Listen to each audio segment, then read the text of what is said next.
والعاقبۃ للمتقین والصلاۃ والسلام علی سیدنا و مولانا محمد وعلی آلہ واصحابہ واہل بیتہ اجمعین۔ اعوذ باللہ من الشیطان الرجیم،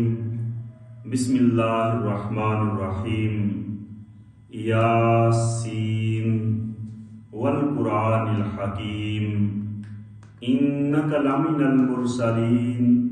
علی صراط مستقیم تنزیل العزیز الرحیم لتنذر قوما ما انذر آباؤهم فهم غافلون لقد حق القول على اکثرهم فهم لا یؤمنون۔ صدق اللہ العظیم۔ رب اشرح لی صدری ویسر لی امری واحلل عقدۃ من لسانی یفقہوا قولی رب زدنی علما کثیرا۔ رب ادخلنی مدخل صدق واخرجنی مخرج صدق واجعل لی من لدنک سلطانا نصیرا۔ حاضرین و ناظرین، خواتین و حضرات، الحمدللہ ہم رمضان المبارک کی رحمتوں والی اور برکتوں والی گھڑیوں سے استفادہ کر رہے ہیں، اور اس عشرہ رحمت میں ہم نے اللہ رب العالمین کے مقدس کلام کے درس میں سے سورہ یاسین کا انتخاب کیا ہے، اور سورہ یاسین کا مفہوم، اس کی تشریح، اس کے فضائل آپ کے سامنے بیان کیے جائیں گے۔ یہ سورت 5 رکوع پر مشتمل ہے، جس میں 83 آیات اور 729 کلمات ہیں۔ اس میں 3000 حروف ہیں۔ میرے آقا نے فرمایا کہ جب تم قرآن کی تلاوت کرتے ہو یا سنتے ہو تو لفظ لفظ کے بدلے 10 نیکیاں ملتی ہیں۔ اس طریقے سے صرف سورہ یاسین کی تلاوت کرنے سے 30,000 نیکیاں وہ انسان کے نامہ اعمال میں عام دنوں میں لکھ دی جاتی ہیں، جبکہ رمضان المبارک میں یہ نیکیاں جب 70 سے لے کر 700 گنا تک بڑھا دی جاتی ہیں،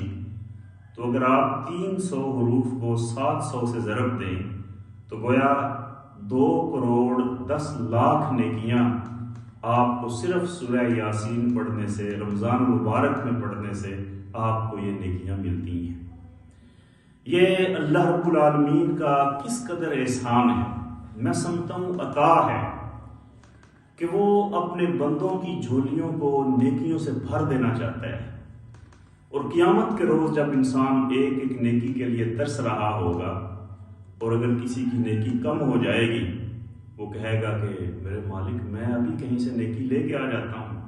اپنی ماں سے، اپنے باپ سے، بھائیوں سے، دوستوں سے، وہ ایک نیکی کے لیے وہ مارا مارا پھرے گا، لیکن قیامت کے دن اسے کوئی ایک نیکی دینے کے لیے تیار نہیں ہوگا۔ یوم یفر المرء من اخیہ وامہ وابیہ وصاحبتہ وبنیہ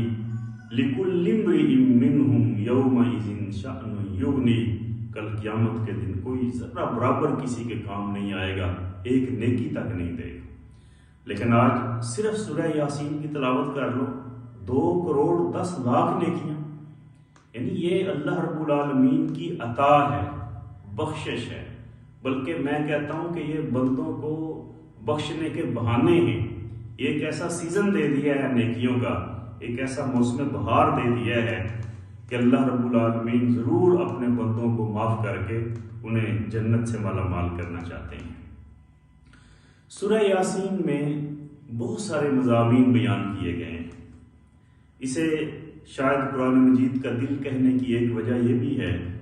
کہ جو موضوعات اللہ رب العالمین نے پورے قرآن مجید میں بیان فرمائے ہیں، انہی موضوعات کو انتہائی اختصار کے ساتھ لیکن بڑے ہی دل نشین انداز میں اللہ رب العالمین نے سورہ یاسین میں جمع فرما دیا ہے۔ اس میں قرآن کی حقانیت اور صداقت بھی ہے، اس کے مضامین میں رسول کائنات صلی اللہ علیہ وسلم کی رسالت بھی ہے۔ سورہ یاسین کے مضامین میں عقیدہ توحید بھی ہے اور اپنی پوری نشانیوں کے ساتھ اس میں احوال قیامت بھی ہیں، اس میں سابقہ قوموں کے حال احوال بھی ہیں، اس میں جنت کی نعمتوں کا ذکر بھی ہے، اس میں قیامت کے دن جو اہل دوزخ ہوں گے ان کا ذکر بھی ہے، ان کا پچھتاوا بھی ہے، اس میں شرک کی مذمت بھی کی گئی اور اللہ رب العالمین نے اپنی تخلیق پر بھی انسان کی توجہ دلائی ہے۔ تفسیر مظہری میں ہے، امام یحییٰ بن کثیر فرماتے ہیں کہ جو شخص صبح کے وقت سورہ یاسین کی تلاوت کرے گا وہ شام ہونے تک خوش و خرم اور آرام و سکون میں رہے گا، اور جو شام کے وقت سورہ یاسین کی تلاوت کرے گا وہ صبح ہونے تک خوش و خرم اور آرام و سکون میں رہے گا۔ میں نے کل بھی یہ تفسیر المدارک کی یہ بات آپ کے سامنے عرض کی تھی کہ سورہ یاسین ہر مسئلے کا حل ہے۔ صاحب تفسیر نے لکھا ہے کہ جو شخص سورہ یاسین کی تلاوت کرے گا، اگر بھوکا ہوگا اللہ اس کی بھوک ختم کرے گا، پیاسا ہو گیا پیاس ختم کرے گا، ننگا ہوگا لباس دے گا، خوف و ہراس میں مبتلا ہوگا اس کے اندر سے وحشت ختم ہوگی، محتاج ہوگا اس کی حاجت پوری ہوگی، جیل میں ہوگا رہا ہوگا، رستہ بھٹک گیا ہوگا اس کو منزل ملے گی، مقروض ہوگا اس کا قرض ادا ہو جائے گا۔ گویا اللہ رب العالمین کی اس عظیم و شان صورت کی برکت سے انسان کے دنیاوی بھی جملہ معاملات جو ہیں وہ حل ہوں گے، اور آخرت کے لیے تو یہ ذخیرہ ہے ہی ہے۔ پھر نبی اکرم صلی اللہ علیہ وسلم کی حدیث ہے جامع ترمذی میں صفحہ نمبر 112 جلد 3، فرمایا کہ ہر چیز کا ایک دل ہوتا ہے اور قرآن کا دل سورہ یاسین ہے۔ جو ایک مرتبہ سورہ یاسین کی تلاوت کرے گا اسے 10 مرتبہ قرآن پاک کی تلاوت کا ثواب ملے گا۔ جو بھی میں نے نیکیاں گنوائی ہیں، اگر یہاں آپ اس کو اس طرح شمار کر لیں کہ 10 مرتبہ قرآن پاک پڑھنے سے جو نیکیاں ملتی ہیں رمضان میں وہ صرف ایک بار سورہ یاسین سے مل جائیں گی، تو پھر یہ اجر و ثواب یہ کہاں تک پہنچتا ہے؟ بس یہ اللہ کی رحمت کے اور اس کی بخشش کے دریا ہیں جو اللہ رب العالمین نے اپنے بندوں کو عطا فرما دی ہیں۔ حضرت ماقل بن یسار رضی اللہ تعالیٰ عنہ سے روایت ہے کہ نبی اکرم صلی اللہ علیہ وسلم نے ارشاد فرمایا، جو شخص اللہ کی رضا حاصل کرنے کے لیے سورہ یاسین کی تلاوت کرے گا اللہ رب العالمین اس کے گزشتہ تمام گناہوں کو معاف فرما دیں گے، یعنی یہ گناہوں کی بخشش اور مغفرت کا ذریعہ بھی ہے۔ حضرت ابو ہریرہ رضی اللہ تعالیٰ عنہ سے روایت ہے کہ جو شخص ہر روز سورہ یاسین کی تلاوت کرے گا اسے بخش دیا جائے گا۔ حضرت عبداللہ ابن مسعود رضی اللہ تعالیٰ عنہ سے روایت ہے کہ جو شخص رات سونے سے پہلے سورہ یاسین کی تلاوت کرے گا اس کے تمام گناہوں کو بخش دیا جائے گا، یعنی یہ سورت بخشش اور مغفرت کا پروانہ بھی ہے۔ اور تفسیر ابن کثیر میں جلد نمبر 3 صفحہ نمبر 63 میں لکھا ہے، اگر مصیبت، پریشانی، سختی، تنگی اور تکلیف کے وقت سورہ یاسین پڑھی جائے تو اس کی برکت سے اللہ رب العالمین تمام مصیبتیں، پریشانیاں، تنگیاں اور تکالیف دور فرما دیتے ہیں۔ حضرت عبداللہ ابن زبیر رضی اللہ تعالیٰ عنہ سے روایت ہے، آپ فرماتے ہیں کہ جو شخص سورہ یاسین کو اپنی حاجت اور ضرورت کے آگے کر دے اللہ تعالیٰ اس سورت کی برکت سے اس کی حاجات کو پورا فرمائے گا۔ اسی طرح تفسیر روح المعانی میں سیدہ کائنات حضرت عائشہ رضی اللہ تعالی عنہ سے روایت ہے، آپ فرماتی ہیں کہ قیامت کے دن سورہ یاسین کی بکثرت تلاوت کرنے والے کو اللہ رب العالمین لوگوں کے لیے شفاعت اور سفارش کی اجازت دیں گے، یعنی اس کی اپنی بخشش اور مغفرت تو ہوگی ہی، اللہ رب العالمین اس کی تلاوت کرنے والے کو یہ مقام بھی عطا فرمائیں گے کہ یہ دوسروں کی بھی شفاعت کر سکتا ہے۔ اور تفسیر ابن کثیر میں ہے کہ نبی اکرم صلی اللہ علیہ وسلم نے بڑی شدت کے ساتھ اس خواہش کا اظہار فرمایا، لَوَدِدْتُ أَنَّهَا فِي قَلْبِ كُلِّ إِنسَانٍ مِّنْ أُمَّتِي یعنی یاسین، میرے آقا فرماتے ہیں کہ ہر انسان کی کوئی نہ کوئی خواہش ہوتی ہے، اور میری محمد صلی اللہ علیہ وسلم کی خواہش یہ ہے کہ سورہ یاسین میری امت کے ہر دل میں ہو، یعنی ہر شخص سورہ یاسین کو زبانی یاد کرے اور ہر روز اس کی تلاوت کیا کرے، تاکہ اس کی برکتوں سے، اس کی رحمتوں سے وہ مستفید ہوتا رہے۔ دیکھیں ہمارے آقا و مولا نبی اکرم صلی اللہ علیہ وسلم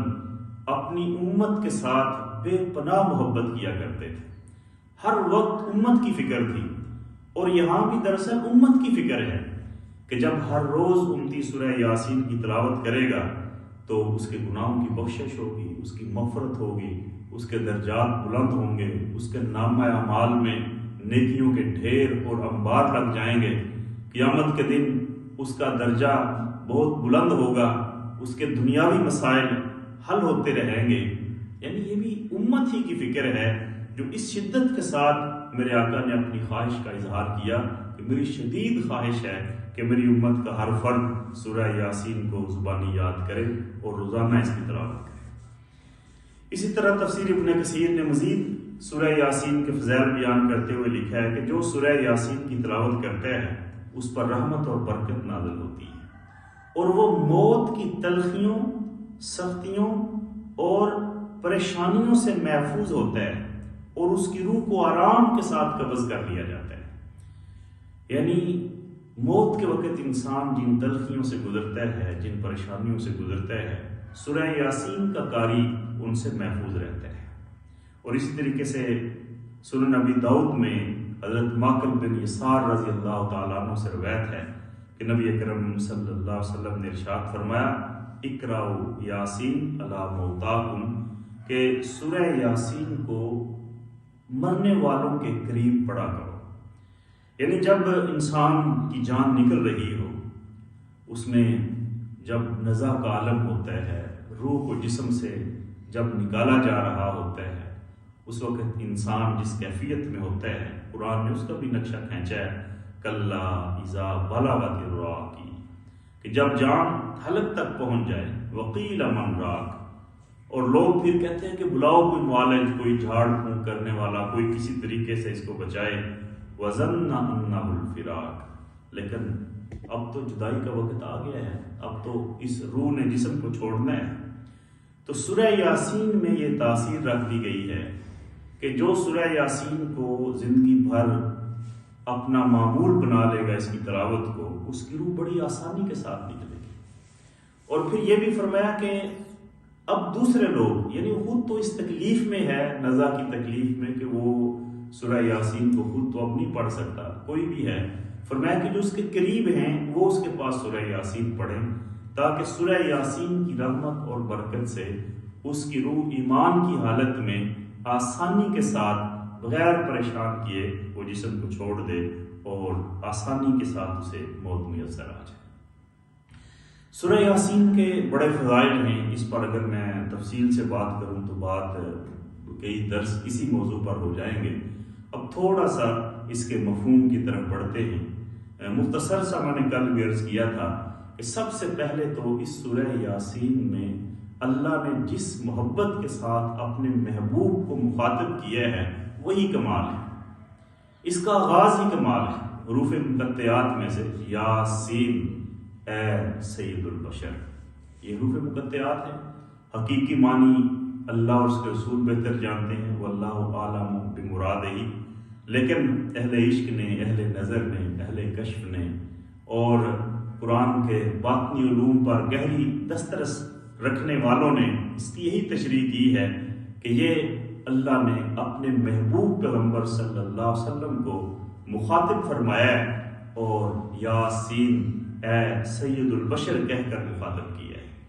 نگاہ عشق و مستی میں وہی اول، وہی آخر، وہی قرآن، وہی فرقان، وہی یاسین، وہی طٰہٰ،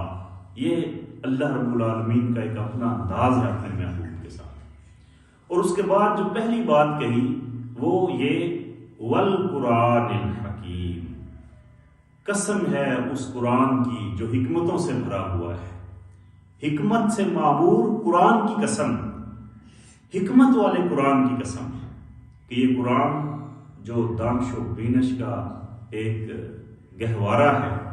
یہ قرآن جو ایسی تعلیم دیتا ہے جو انسان کو تاریکیوں سے نکال کر عظمتوں اور بلندیوں کی طرف لے کر جاتی ہے، اس قرآن کی قسم اٹھائی گئی۔ یہ قرآن بڑی عظیم چیز ہے۔ الرحمن علم القرآن، جب اللہ نے اپنے رحمان ہونے کے لیے دلیل دی کہ میرے رحمان ہونے کا ثبوت کیا ہے، تو قرآن کو پیش کیا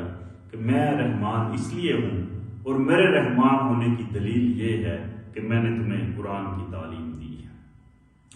یہ قرآن سراپا ہدایت ہے، یہ قرآن یہ روشنی ہے، یہ قرآن یہ نور ہے، یہ قرآن اس کا لفظ لفظ اور حرف حرف، اس کی سطر سطر یہ دلوں کی بیماریوں کا علاج ہے، یہ صراط مستقیم ہے،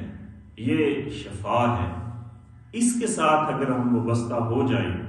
اور اس کے نور سے اپنے دلوں کو اور اپنے معاشرے کو منور کر دیں، تو یقیناً ہم دنیا کی سب سے عظیم ترین اور بلند ترین قوم ہوں۔ لیکن اگر حامل کتاب ہونے کے باوجود ہم اس کتاب کو چھوڑ دیں اور اس قرآن کو پیٹھ دکھائیں،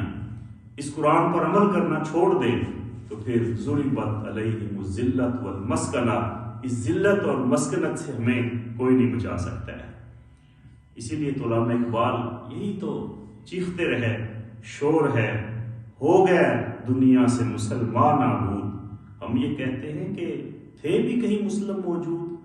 وضع میں تم نصارہ ہو تو تمدن میں ہنود۔ یہ مسلمان ہیں جنہیں دیکھ کے شرمائے یہود، یوں تو تم سید بھی ہو، مرزا بھی ہو، افغان بھی ہو،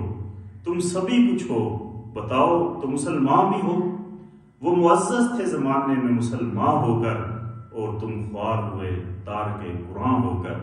دراصل بات یہ ہے کہ تارک قرآن ہو کر خوار ہو رہے۔ آج امت مسلمہ کو دنیا بھر میں جن مسائل کا اور جن چیلنجز کا سامنا ہے، اور خود کلمے کی بنیاد پر بننے والا پاکستان اس وقت جن گمبھیر مسائل میں الجھا ہوا ہے، اور کوئی سبب نہیں ہے اور کوئی وجہ اس کے سوا نہیں ہے کہ ہم نے قرآن کو چھوڑ رکھا ہے۔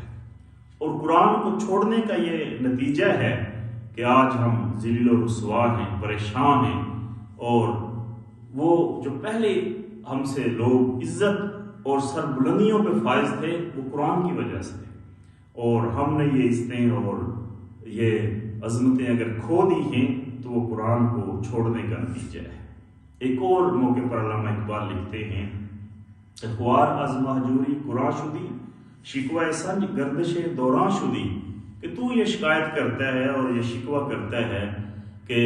زمانے کے حالات نے اور گردش زمانہ نے امت مسلمہ کا یہ حال کر دیا ہے، کشمیر میں یہ ہو رہا ہے، فلسطین میں یہ ہو رہا ہے، افغانستان کے حالات یہ رہے ہیں، پاکستان کے حالات یہ ہیں، مصر کے حالات یہ ہیں، فلاں فلاں۔ تو یہ سمجھتا ہے کہ یہ ایک زمانے کی گردشیں ہیں۔ نہیں، یہ زمانے کی گردشیں نہیں ہیں، بلکہ سچ یہ ہے کہ یہ قرآن کے چھوڑنے کا نتیجہ ہے۔ اگر آپ قرآن پر قائم ہوتے، قرآن کا فہم حاصل کرتے اور قرآن کی روشنی کے مطابق اپنی زندگیوں کو گزار رہے ہوتے، تو کبھی بھی یہ حال نہ ہوتا۔ پھر علامہ اقبال یہ بھی فرماتے ہیں، گر تومی خواہی مسلمان زیستن، نیست ممکن جذبہ قرآن زیستن۔ اگر مسلمان بن کر زندگی گزارنا چاہتے ہو تو قرآن کے بغیر ایسا ممکن ہی نہیں ہے۔ ایسا ممکن ہی نہیں ہے کہ تم بغیر قرآن کے بہترین مسلمان بن کر جو ہے وہ اپنی زندگی گزار سکو، ایسا ممکن ہی نہیں ہو سکتا ہے۔ اس لیے قرآن ہماری کیفیت ہی تبدیل کر دیتا ہے۔ جب ہم قرآن کے ساتھ جڑتے ہیں، قرآن پاک کی تلاوت کرتے ہیں، تو قرآن خود کہتا ہے، انما المؤمنون الذین اذا ذکر اللہ وجلت قلوبہم وَإِذَا تُلِيَتْ عَلَيْهِمْ آیَاتُهُ زَادَتْهُمْ ایمانا، کہ اہل ایمان تو وہ ہیں جب ان کے سامنے اللہ کا ذکر کیا جاتا ہے تو ان کے ایمان جوش مارنے لگتے ہیں، اور جب ان کے سامنے قرآن کی آیات کی تلاوت کی جاتی ہے تو اس وقت ان کی آنکھیں وہ نم ہو جاتی ہیں، ان کے دل جوش مارنے لگتے ہیں، اور ان کی کیفیت ہی تبدیل ہو جاتی ہے۔ یہ قرآن کی تلاوت کے بغیر ممکن نہیں ہے۔ جب ہم قرآن کی تلاوت کے ساتھ اس روحانی کیفیت میں ہوں، پھر سچائی، امانت، دیانت، صداقت، شرافت، عزت، بلندی، وقار، یہ ساری کی ساری چیزیں ہمیں خود ہی ملتی چلی جاتی ہیں۔ اسی لیے اللہ نے سب سے پہلے تو اپنے محبوب کو مخاطب کیا، یاسین اے سید البشر، اور پہلی بات پھر قرآن کی قسم اٹھائی، والقرآن الحکیم، قسم ہے اس قرآن کی جو حکمت سے معمور ہے، جو حکمت سے بھرا ہوا ہے۔ بات لمبی ہو رہی ہے، لیکن یہ موضوع اتنا اہم ہے کہ ہم نے قرآن کو جس طرح سے چھوڑا ہے، یہ احساس زیاں یہ پیدا کرنے کی ضرورت ہے۔ ہمارے اندر یہ چیز پیدا ہونی چاہیے کہ ہم نے قرآن کے ساتھ کیا سلوک کر رکھا ہے، قرآن سے دوری کا نتیجہ کیا ہے، اور کس طرح ہم نے قرآن کو چھوڑا ہے۔ مہر القادری مرحوم نے ایک بڑی خوبصورت نظم لکھی تھی قرآن کی فریاد کے عنوان سے، کہ قرآن یہ فریاد کر رہا ہے، طاقوں میں سجایا جاتا ہوں، آنکھوں سے لگایا جاتا ہوں، تعویذ بنایا جاتا ہوں، دھو دھو کے پلایا جاتا ہوں، جزدان و حریر ریشم کے اور پھول ستارے چاندی کے، پھر عطر کی بارش ہوتی ہے، خوشبو میں بسایا جاتا ہوں، جس طرح طوطا و مینا کو کچھ بول سکھائے جاتے ہیں، اس طرح پڑھایا جاتا ہوں، اس طرح سکھایا جاتا ہوں، اور جب قول و قسم لینے کے لیے تکرار کی نوبت آتی ہے، پھر میری ضرورت پڑتی ہے، ہاتھوں میں اٹھایا جاتا ہوں، اور دل سوز سے خالی رہتے ہیں، آنکھیں ہیں کہ نم ہوتی ہی نہیں، کہنے کو میں ایک ایک جلسے میں پڑھ پڑھ کے سنایا جاتا ہوں، یہ مجھ سے محبت کے دعوے اور قانون پہ راضی غیروں کے، یوں بھی مجھے رسوا کرتے ہیں، ایسے بھی ستایا جاتا ہوں، اور کس بزم میں مجھ کو بار نہیں، کس عرس میں میری دھوم نہیں، پھر بھی اکیلا رہتا ہوں، مجھ سا کوئی مظلوم نہیں۔ قرآن بھی کہہ رہا ہے کہ میرے ساتھ یہ امت کر کے آ رہی ہے، محبت کے دعوے مجھ سے، عقیدت کے دعوے مجھ پہ، لیکن قانون غیروں کا اور طریقہ کار غیروں کا، میرے بتلائے ہوئے راستے پہ کوئی چلنے کو تیار نہیں، تلاوت تو میری کرتے ہیں لیکن اس کے باوجود میری ماننے کے لیے کوئی تیار نہیں ہے۔ والقرآن الحکیم، مجھے قسم ہے اس قرآن کی جو حکمتوں سے بھرا ہوا ہے۔ اب اللہ نے قسم اٹھائی ہے، ہمیں اس قسم پر بھی غور کرنا ہے کہ یہ کتنی بڑی قسم ہے، اور اس کے ساتھ ساتھ ان حکمتوں پر بھی غور کرنا ہے جو اس قرآن مجید میں موجود ہیں، اور اگر ہم اس قرآن کی حکمتوں کو اپنی زندگی میں اپنا لیں تو خالق کائنات نے جو ہماری رہنمائی فرمائی ہے، اس کائنات کے رب نے اس قرآن کے اندر جو ہمیں راستہ دکھایا ہے، اس راستے پر ہم چلیں تو یقیناً عظمتیں اور بلندیاں ہمارا مقدر بن جائیں۔ نبی اکرم صلی اللہ علیہ وسلم نے اس دور میں جب کوئی میڈیا نہیں تھا اور ابلاغیات کا کوئی سسٹم نہیں تھا کہ آپ کی آواز دور دور تک فوراً چلی جائے، اور لوگ ماننے کے لیے تیار نہیں تھے، مکہ کے انتہائی جاہل قسم کے معاشرے کے اندر تھوڑے عرصے میں جو اتنا بڑا انقلاب برپا کیا، سبب کیا تھا؟ صرف یہ قرآن تھا۔ صحابہ اکرام رضوان اللہ علیہم اجمعین کی وہ جماعت جو تیار ہوئی، جسے اللہ نے رضی اللہ عنہم ورضوا عنہ کا سرٹیفکیٹ عطا فرمایا، میرے آقا نے ان کی جو تربیت کی وہ اس قرآن کی وجہ سے کی، کہ جو اس قرآن کو سنتا گیا، سنا جس کسی نے کلام محمد، ہوا جان و دل سے غلام محمد، ہوا ہے نہ ہوگا میسر کسی کو،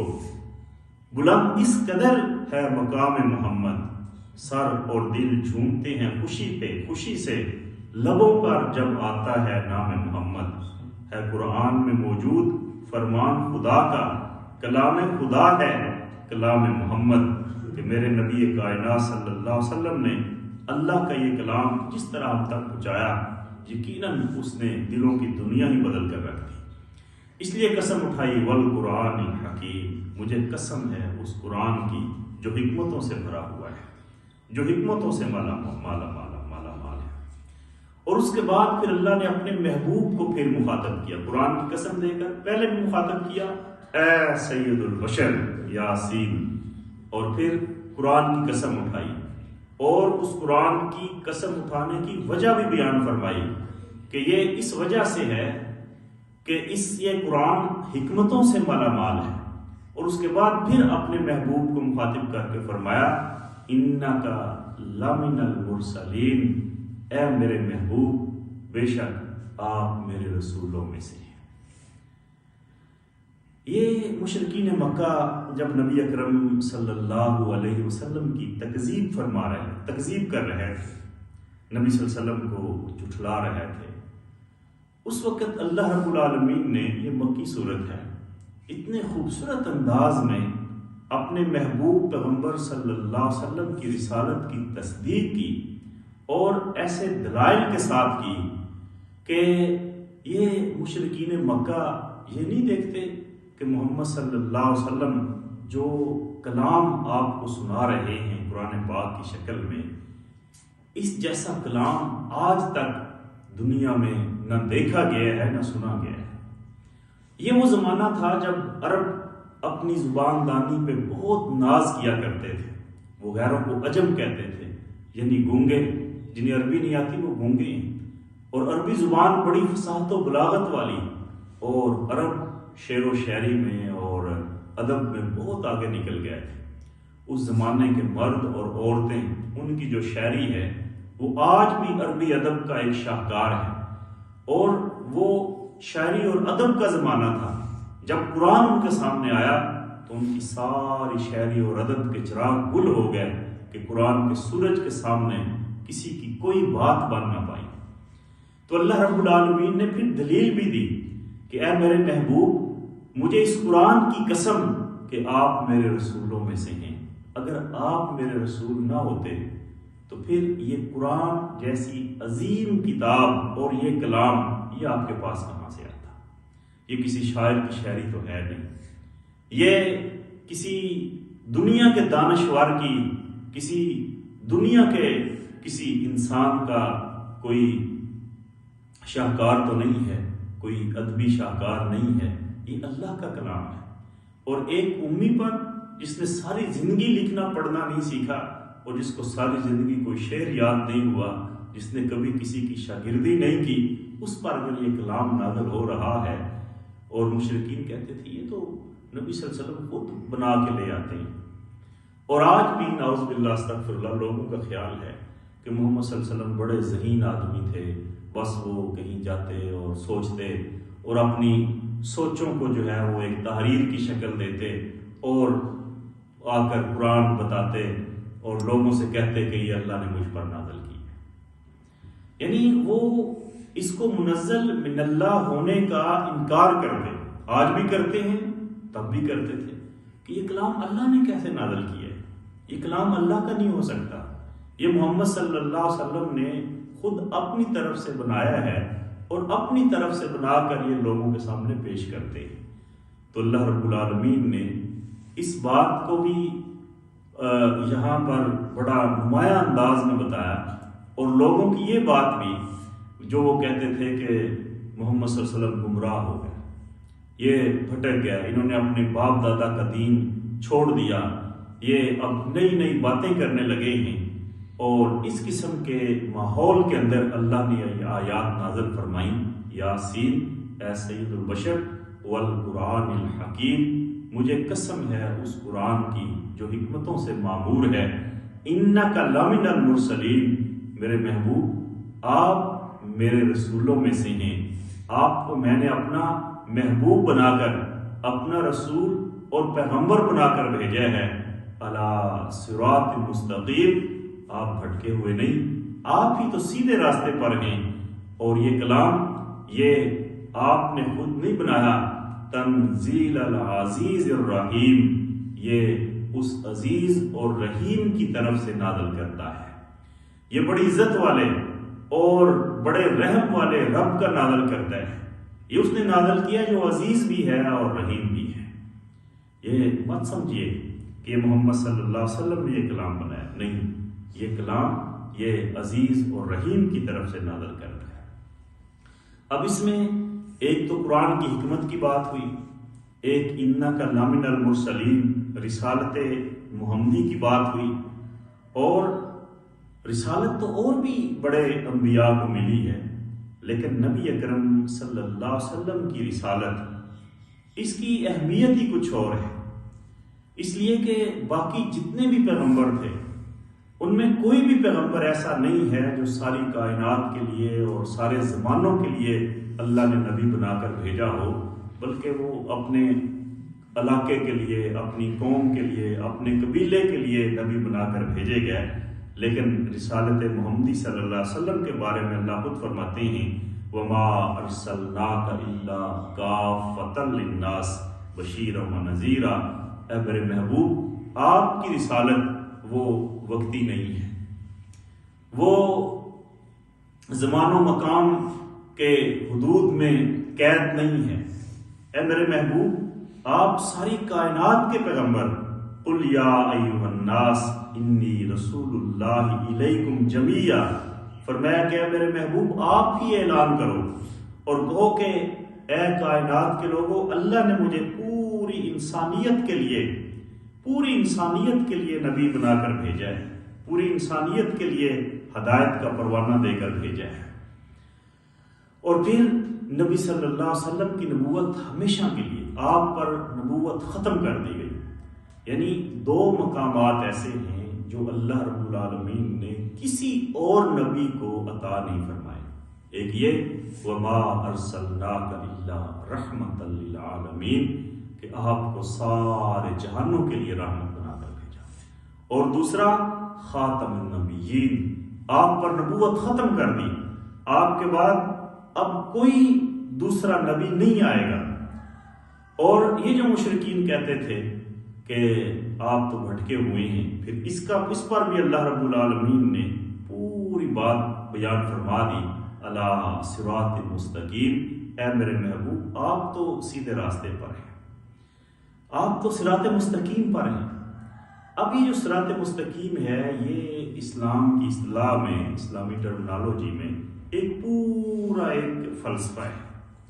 کہ نبی اکرم صلی اللہ علیہ وسلم نے صحابہ کے سامنے ایک لکیر کھینچی جو بالکل سیدھی تھی، پھر اس کے ارد گرد اور چھوٹی چھوٹی اور لکیریں کھینچ دی، اور فرمایا کہ میرے صحابہ، جب تم اس دنیا کی زندگی میں اپنی زندگی گزارو گے تو بہت سارے راستے دائیں بائیں سے نکلیں گے، مختلف فلسفے، مختلف نظریات، مختلف خیالات، مختلف تھیوریز وہ تمہیں اپنی طرف اٹریکٹ کریں گی، مائل کریں گی، لیکن یہ جو سیدھا راستہ ہے یہ صراط مستقیم ہے، یہ سیدھا راستہ ہے۔ اور ہم اللہ رب العالمین سے نماز کی ہر رکعت میں یہ دعا کرتے ہیں اہدنا الصراط المستقیم، میرے مالک ہمیں سیدھے راستے پر چلا۔ سیدھا راستہ اور سیدھے راستے پر چلنا ایک بہت بڑی نعمت اور بہت بڑا انعام اور بہت بڑا مقام ہے۔ قرآن مجید نے کئی مقامات پر اس صراط مستقیم کے بارے میں اپنے بندوں کو آگاہ فرمایا اور اس پر چلنے کے لیے زور دیا۔ قُلْ إِنَّنِي هَدَانِي رَبِّي إِلَىٰ صِرَاطٍ مُسْتَقِيمٍ دِينًا قَيِّمًا مِلَّةَ إِبْرَاهِيمَ حَنِيفًا وَمَا كَانَ مِنَ الْمُشْرِكِينَ قُلْ إِنَّ صَلَاتِي وَنُسُكِي وَمَحْيَايَ وَمَمَاتِي لِلَّهِ رَبِّ الْعَالَمِينَ لَا شَرِيكَ لَهُ وَبِذَلِكَ أُمِرْتُ وَأَنَا أَوَّلُ الْمُسْلِمِينَ۔ سورہ انعام میں حضرت ابراہیم علیہ السلام کا ذکر کیا کہ فرمایا کہ اے میرے محبوب ان سے کہو کہ بے شک ہدایت میرے رب کی طرف سے ہے جو سیدھے راستے کی طرف دیتا ہے، اور حضرت ابراہیم علیہ السلام دیناً قیما ملت ابراہیم حنیفا وما کان من المشرکین، کہ جب ابراہیم علیہ السلام دین قیم پر قائم ہو گئے، یکسو ہو کر، وہ مشرکوں میں سے نہیں تھے،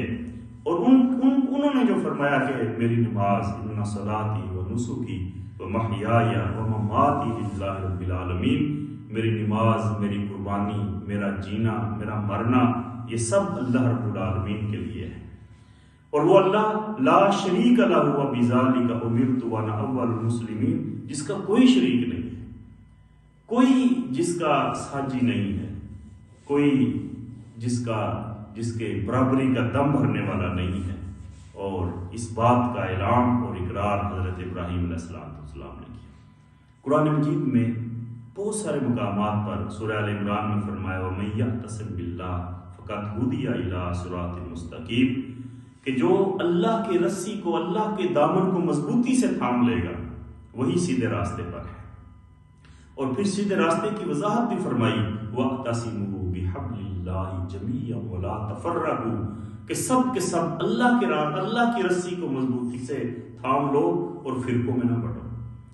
جب ہم فرقوں میں بڑھتے ہیں، مختلف مسلکوں میں اور مختلف دھڑوں میں تقسیم ہوتے ہیں، تو صراط مستقیم جو سیدھی جا رہی ہے اس سے ہٹ کے ہم چھوٹے چھوٹے ان دوسرے راستوں پہ نکل کھڑے ہوتے ہیں جن پر چلنے سے اللہ کے رسول نے منع فرمایا ہے۔ صراط مستقیم دو ہی چیزیں ہیں، والقرآن الحکیم انک لمن المرسلین علی صراط مستقیم، ایک وہ قرآن جو حکمت سے بھرا ہوا ہے، اور ایک اللہ کے وہ محبوب پیغمبر جن کی رسالت کی بات کی، جو قرآن اور نبی کائنات صلی اللہ علیہ وسلم کی رسالت پر چلے گا وہ سیدھے راستے پر ہے، اور جو قرآن کو چھوڑے گا اور اللہ کے رسول صلی اللہ علیہ وسلم کے طریقے کو چھوڑے گا وہ سیدھے راستے سے بھٹک جائے گا۔ تو قرآن والے اور رسول والے یہی سیدھے راستے پر ہیں، اور جب تک آپ قرآن والے ہیں، جب تک آپ رسول والے ہیں، نہ قرآن نے ہمیں فرقہ واریت سکھائی، نہ رسول نے ہمیں فرقہ واریت سکھائی، نہ قرآن نے ہمیں گروہوں میں بانٹا، نہ اللہ کے رسول نے ہمیں گروہوں میں بانٹا، نہ قرآن نے ہماری دھڑے بندیاں کی، نہ اللہ کے رسول صلی اللہ علیہ وسلم نے ہماری دھڑے بندیاں کی۔ انہوں نے ہمیں ایک ملت واحد بنایا جو اس راستے پر چلتا ہے، علی صراط مستقیم، یہی سیدھا راستہ ہے، یہی سیدھا راستہ ہے۔ اور اسی کے بارے میں قرآن مجید بار بار یہی فرماتا ہے کہ اے میرے محبوب ان سے کہو قال ھذا صراط علی مستقیم ان عبادی لیس لک علیہم، کہ یہی سیدھا راستہ ہے، اس سیدھے راستے پر چلو۔ اللہ رب العالمین ہمیں اس سیدھے راستے پر چلنے کی توفیق عطا فرمائے۔ پھر فرمایا کہ یہ قرآن تنزیل العزیز الرحیم، اسے کوئی معمولی کلام نہ سمجھنا، یہ نہ سمجھنا کہ بس ٹھیک ہے اس قرآن کو مان لیا تو بھی ٹھیک ہے، اگر اس قرآن کو نہ مانا تب بھی ہمارا کیا بگڑے گا، اس قرآن پر ایمان لے آئے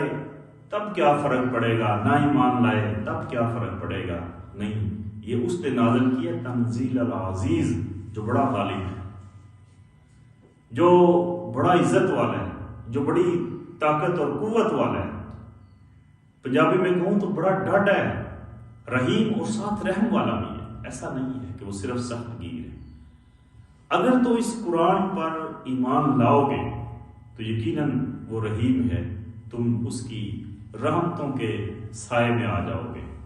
اور اگر اس قرآن سے بغاوت کرنے کی کوشش کرو گے تو بات صرف یہ نہیں ہے کہ اس کی رحمتوں سے محروم ہو جاؤ گے، بلکہ وہ بڑا عزیز اور بڑا غالب ہے، پھر اس کی پکڑ سے بھی تمہیں کوئی بچا نہیں سکے گا۔ اس کے بعد پھر اس قرآن کے نزول کا مقصد بیان فرمایا کہ ہم نے اس قرآن کو اس لیے نازل فرمایا ہے کہ لِتُنذِرَ قَوْمًا مَّا أُنذِرَ آبَاؤُهُمْ فَهُمْ غَافِلُونَ، تاکہ آپ اس قوم کو ڈرائیں جن کے باپ دادا کو نہیں ڈرایا گیا اور وہ غفلت میں پڑے ہوئے ہیں۔ چونکہ ایک طویل عرصہ گزر گیا تھا سیدنا عیسیٰ علیہ السلام کو اس دنیا سے رخصت ہوئے، اور نبوت کا سلسلہ منقطع تھا، اور خاص طور پر اہل عرب یہ تو دین ابراہیم کے پیروکار تھے۔ حضرت اسماعیل علیہ السلام کے بعد ایک طویل عرصہ گزر گیا، اس دوران بنی اسماعیل میں کوئی پیغمبر اور کوئی نبی نہ آیا، تو اب وقت کے ساتھ ساتھ یہ دین ابراہیم کے پیرو یہ بھی اپنی بنیادوں کو چھوڑ بیٹھے، اور وہ ابراہیم جو بتوں کو توڑنے کے لیے آیا اور بتوں کی پرستش کے خلاف جنہوں نے سب سے بڑا جہاد کیا، انہی کے بت بنا کر ان کی اولاد نے انہی کے بنائے ہوئے خانہ کعبہ میں سجا دیے اور ان کی پرستش کرنے لگے۔ تو فرمایا میرے محبوب آپ ان کو ڈرائیں جن کے باپ دادا کو نہیں ڈرایا گیا۔ لَقَدْ حَقَّ الْقَوْلُ عَلَىٰ أَكْثَرِهِمْ فَهُمْ لَا يُؤْمِنُونَ، آپ کا کام ہے تبلیغ کرنا، آپ کا کام ہے میرا پیغام پہنچانا، آپ کا کام ہے دعوت پہنچانا، در حقیقت ان میں سے اکثر لوگوں پر ہمارا یہ فرمان سچ ثابت ہو چکا ہے کہ وہ ایمان نہیں لائیں گے۔ اچھا، اللہ کو بھی معلوم ہے کہ یہ ایمان نہیں لائیں گے، اور اللہ اپنے محبوب سے کہہ بھی رہا ہے کہ یہ ایمان نہیں لائیں گے، لیکن پھر بھی حکم ہے لِتُنذِرَ قَوْمًا مَّا أُنذِرَ آبَاؤُهُمْ فَهُمْ غَافِلُونَ، کہ آپ ان کو ڈرائیں، آپ ان کو تبلیغ کریں۔ یہ ایک دائی کے لیے، ایک مبلغ کے لیے اتنا بڑا نقطہ ہے کہ لوگ کہتے ہیں جی کیا فائدہ ان کو تبلیغ کرنے کا، یہ سنتے ہی نہیں، کیا فائدہ ان کو تبلیغ کرنے کا، یہ بات مانتے ہی نہیں ہیں، اس طرف مائل ہی نہیں ہیں، ان کی ترجیحات ہی کچھ اور ہیں۔ تو اس بات کو واضح فرمایا کہ یہ بات جاننے کے باوجود لَقَدْ حَقَّ الْقَوْلُ عَلَىٰ أَكْثَرِهِمْ فَهُمْ لَا يُؤْمِنُونَ، ان میں سے اکثر ایمان نہیں لائیں گے، لیکن ایک دائی کا کام وہ آواز لگانا ہے، وہ صدا لگانا ہے، وہ بندوں کو بندوں کے رب کی طرف بلانا ہے، اور یہ کوشش اور جد و جہد یہ بندوں کی جو ہے وہ رہنی ہے۔ یہ ایک دائی کے اوصاف اور کردار ہیں، اور اس نے اپنا یہ کردار ادا کرتے ہی چلے جانا ہے۔ سچی بات ہے کہ آج بھی ہم جن حالات سے گزر رہے، اگر ہم لوگوں کے ذوق اور شوق کو دیکھ کر چلیں تو ہمیں تبلیغ بند کر دینی چاہیے۔ یہ فہم قرآن کلاسز، یہ قرآن کے درس، یہ قرآن آسان کورس، ہم کہتے ہیں کیا فائدہ، یہ سنتے ہی نہیں، آتے ہی نہیں ہیں، توجہ ہی نہیں کرتے، اس کی انہیں طلب ہی نہیں ہے، اس کی ضرورت ہی نہیں ہے۔ نہیں، ایک دائی کے لیے یہ ہے کہ اگر لوگوں کو طلب ہے یا نہیں، وہ سنتے ہیں یا نہیں، یہ الگ بات ہے۔ آپ کی جو ڈیوٹی ہے لِتُنذِرَ قَوْمًا مَّا أُنذِرَ آبَاؤُهُمْ فَهُمْ غَافِلُونَ، آپ ڈرائیں اس قوم کو، لوگوں کو اللہ کی طرف بلائیں۔ اللہ کے نبی سے بھی یہی کہا گیا، باوجود اس کے لَقَدْ حَقَّ الْقَوْلُ عَلَىٰ أَكْثَرِهِمْ فَهُمْ لَا يُؤْمِنُونَ، کہ اللہ کو بھی علم تھا کہ یہ لوگ ایمان نہیں لائیں گے، لیکن اپنے محبوب سے کہا کہ نہیں، آپ ان کو تبلیغ کریں۔ یہ آپ کو پتھر مارتے ہیں، پتھر کھائیں اور تبلیغ کریں، یہ آپ کو گالیاں دیتے ہیں، گالیاں سنیں